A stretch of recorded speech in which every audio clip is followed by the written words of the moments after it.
Hi viewers, very good morning. Today இன்னொரு நம்ம விஷயத்தை பார்த்துடலாங்க. என்னன்னு பார்த்தீங்கன்னா, தடைகளை தகர்க்கும் காரிய சித்தி கணபதி. அதாவது தடைகளை தகர்க்கும் காரிய கணபதி சித்திங்க. ஆக்சுவலாக நம்மளுடைய பிள்ளையார் கோயில் நம்ம எல்லா இடத்துலையும் பார்த்துருப்போம். முக்குக்கு முக்கு, அதாவது வீட்டிற்கு ஒரு பிள்ளையார் கண்டிப்பாக இருப்பார். அது அவருடைய வாங்கிட்டு வந்த அவர் வரங்க. நம்ம வாங்கிட்டு வந்த வரம் கூட அதுதான். எங்கே பார்த்தாலும் சரி, எந்த ஆலயமாக இருந்தாலும் கண்டிப்பாக என்ட்ரன்ஸ்லேயோ இல்லை உள்ளேயோ கண்டிப்பாக ஒரு பிள்ளையார் இருப்பார். விநாயகர். ஸோ வினைகளை அகற்றக்கூடியவர் தான் விநாயகர் அப்படின்னு நம்ம சொல்கிறோம். அவர் இல்லாத இடமெங்கும் இல்லைன்னே நம்ம சொல்லலாங்க. ஸோ அப்படிப்பட்ட தடைகளை தகர்க்கும் காரிய சித்தி கணபதி எங்கே இருக்காரு அப்படின்னு பார்த்தீங்கன்னா, ஒரு இடத்துல இருக்காரு. அதுக்கான ஹிஸ்ட்ரியை நம்ம பார்த்துடலாம். ஸோ இதில் பார்த்தீங்கன்னா, நிறைய பேர் விஷ்ணு சிவன் பிரம்மன் 3 பேரும் விநாயகரை நோக்கி தவம் இருக்கிறார்கள். அதுக்கப்புறம் பார்த்தீங்கன்னா, பிரம்மன் பூலோகம் வந்துடுறாரு. பூலோகம் வந்ததுக்கப்புறம் ஒரு நந்தவனத்துக்கு அடியில் ஒரு கிராமத்தில் ஒரு வடபுறத்தில் ஒரு நீர் சுனையை பார்க்கிறார். அங்கு வடபுறத்தில் சிவபெருமானுடைய லிங்கம் ஒன்று இருப்பதை அறிந்தார். ஸோ அந்த லிங்கத்தை பார்த்தவனே, அந்த லிங்கம் பார்த்தீங்கன்னா 5 முகங்களில் ஒன்றான அகோர லிங்க வடிவமாகும். இதில் ஹைலைட்டே அதுதாங்க. 5 முகங்களில் ஒன்றான அகோர லிங்க வடிவமாகும். நமக்கு தெரியும், நம்மளுடைய பிரம்மருக்கு 4 முகம் இருந்தது. 4 வேதங்களை போற்றக்கூடியவர், 4 மறைகளை ஓதக்கூடியவர், 4 விதமான படைத்தல் தொழிலை புரியக்கூடியவர் தான் பிரம்மன். ஆனால் அவர் செய்த ஒரு சின்ன தப்புனால ஒரு தலையை கிள்ளி போட்டுறதா நம்ம இதில் படிச்சிருப்போம். ஆனால் லிங்கத்துக்கு 5 முகங்கள் உள்ளதுன்னு சொல்கிறாங்க. அந்த 5 முகத்தில் 5வது முகமான அகோர லிங்க வடிவம் தாங்க அந்த இடத்துல இருக்குது. அந்த லிங்கத்தை வழிபட்ட பார்வதி தேவி தன்னுடைய ராகு கேது தோஷத்தை நீக்கிக் கொள்கிறார்கள். ஸோ என்னுடைய வியூவர்ஸ்க்கு நான் திரும்ப சொல்கிறேன், யாராவது ராகு கேது தோஷம் இருக்கு திருமணத்தின் போது இல்லது அப்படின்னா, ஒரு இம்பார்ட்டண்டான ஒரு இதில் ராகு கேது தோஷம் இருக்குன்னா, தாராளமாக நாம் சென்று அந்த சிவபெருமானை வழிபட்டு நம்மளுடைய ராகு கேது தோஷத்தை நிவர்த்தி செய்து கொள்ளலாம். அதாவதுங்க, பரிகாரம்ன்றது நம்மளுடைய மன நிறைவிற்காக செய்வதுதான் பரிகாரம். ஆனால் அந்த லிங்கத்தை வழிபடும் பொழுது, அந்த பிரார்த்தனை நாம் செய்யும் பொழுது, நாம் மனதளவில் மட்டுமல்ல உடலளவிலும் நாம் ஃபிட் ஆகிறோம். நான் அதை தான் சொல்லுவேன். 1000-10,000 ரூபாய் செலவு பண்ணி நீங்கள் போய் அந்த தோசை செய்கிறேன், இந்த தோசை செய்கிறேன், வீட்டில் சக்கரத்தை வாங்கி கட்டுறேன், அதை வாங்கிட்டு வச்சு அதெல்லாம் தேவையே கிடையாதுங்க. நீங்கள் எப்பயுமே தெரிஞ்சுக்கங்க, பரிகாரம் என்பது வேறு, நான் சொல்கிறது வேறு. நான் சொல்வது வழிபாட்டு முறைகள்.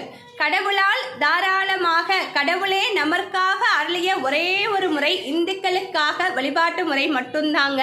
ஸோ அந்த வழிபாட்டு முறை என்னவோ அதை கரெக்டாக நம்ம கடைப்பிடிச்சோம்னா, திரும்பவும் நான் இந்த இடத்துல தடைகளை தகர்க்கும் அப்படின்றனால நான் திரும்ப சொல்கிறேன், வாரத்தில் எத்தனையோ நாட்கள் இருக்கின்றன, 7 நாட்கள் இருக்கின்றன. அந்த 7 நாட்களில் நாம் 3 நாட்களை தேர்வு செய்து ராகு கால நேரத்தில் நாம் எலுமிச்சம்பழம் விளக்கு நல்லெண்ணெய் அல்லது நெய் தீபம் ஏற்றி வழிபட்டால் கண்டிப்பாக நம்மளுடைய தடைகள் அனைத்தும் நிவர்த்தி ஆகும். ஸோ யாரு பார்க்கலனாலும் இந்த வீடியோவை ஒன்ஸ் அகைன் நான் உங்களுக்காக தான் இதை சொல்கிறேன். இந்த வேர்ட்ஸை செவ்வாய்க்கிழமை பார்த்தீங்கன்னா 3 to 4 ராவுகாலம்.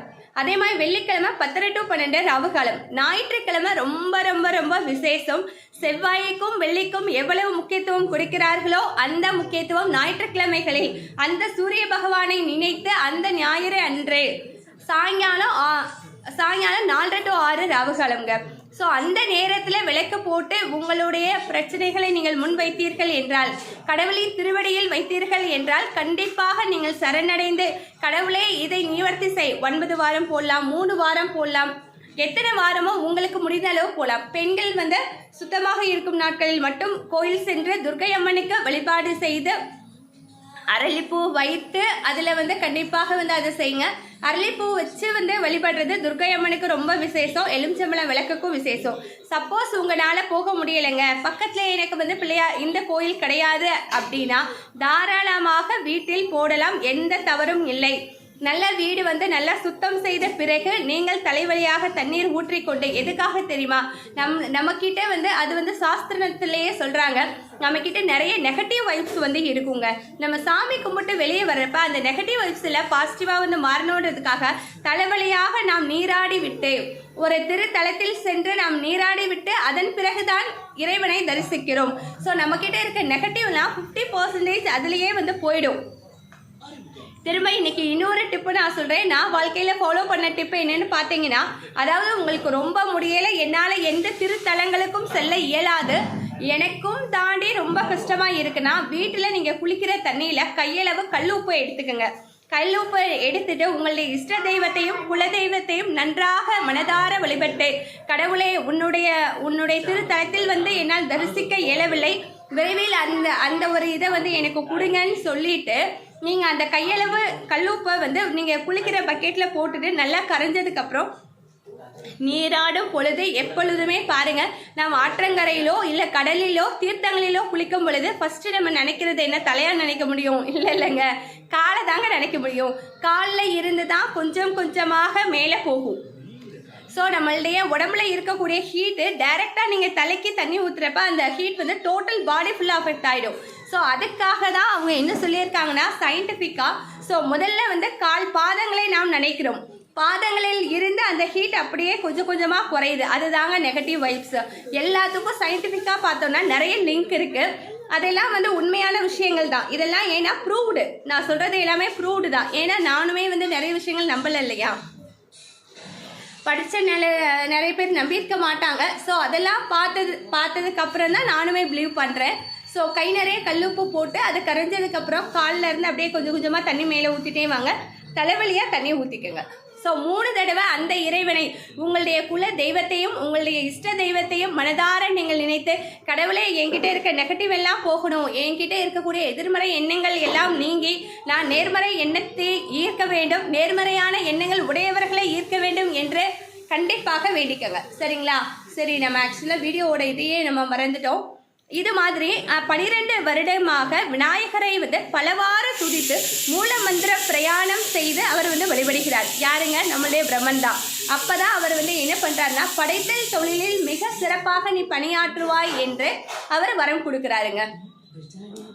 அதாவது இன்று போய் நாளை வான்னு சொன்னவர் கூட யாருன்னா நம்மளுடைய விநாயகர் தான்.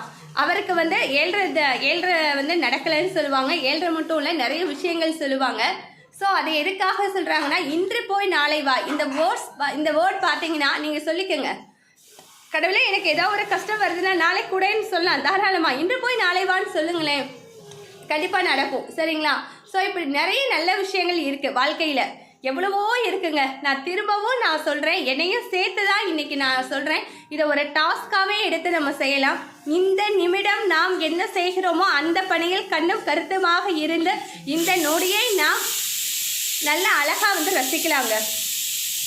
திரும்ப இதே நாள் இதே நேரம் நமக்கு திரும்ப வரப்போகிறதே கிடையாது. இன்னும் எத்தனையோ நாட்கள் வரலாம், எத்தனையோ நண்பர்கள் வரலாம், எத்தனையோ பேர் வந்துட்டு போகலாம், இன்பங்கள் வரலாம், துக்கங்கள் வரலாம். ஆனால் இந்த நொடி, இந்த நாளில், இந்த நாளிகை திரும்பவும் வராது.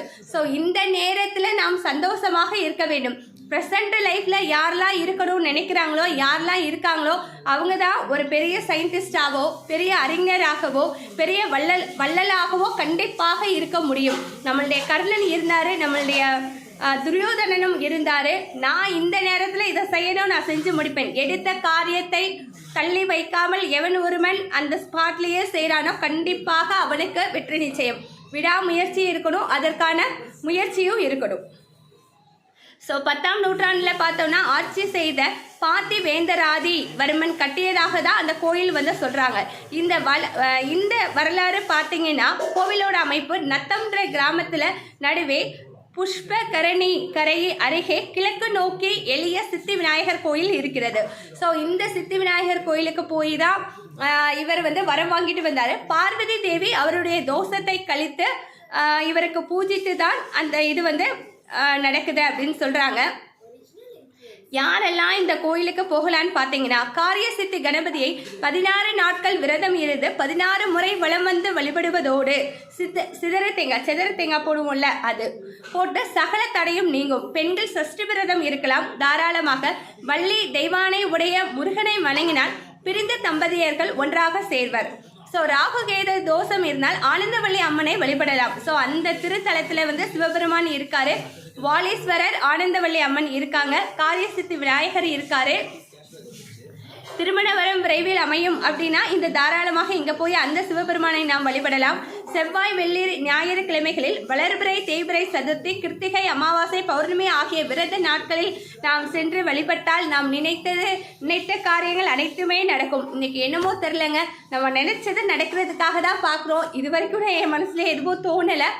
ஸோ உங்கள் மனசில் என்ன தோணுதோ அது கடவுளுடைய இறைவனின் திருவடியில் சமர்ப்பித்து, கடவுளே இன்றைய நாள் இனிமையான நாளாக, இந்த வாரம் இனிமையான நாளாக, என் குடும்பத்துடனும் நான் வேலை செய்யும் இடத்திலும் அன்பானவர்களை மட்டுமே நான் சந்திக்க வேண்டும், அன்பாக மட்டுமே நான் பேச வேண்டும் என்பதை கூறி, இது உங்களுடைய டேக் ஹோம் மெசேஜ். இது பிரைம் எக்ஸலன்ஸின் உங்கள் ரமா. பாய் வியூவர்ஸ்.